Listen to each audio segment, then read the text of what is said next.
I'll show you how we can take screenshot without using physical keys. So we got two methods. The first one, we can open the notification bar just like that, and then we can simply find the screenshot icon.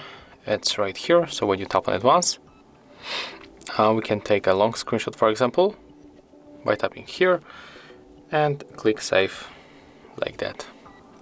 And the screenshot appears right here. So as you can see, if you have any problem with the physical keys and you cannot take screenshot, you can use this method. And also we got another method, and we can find it right here in shortcuts and accessibility, and then go for S capture. And here we have to select this option, slide down with 3 fingers to take a screenshot, and take a look right now how it works. So basically we have to make something like that, and the screenshot was taken. So as you can see, that's how we can make it. And if you find this video helpful, remember to leave a like, comment, and of course subscribe to our channel.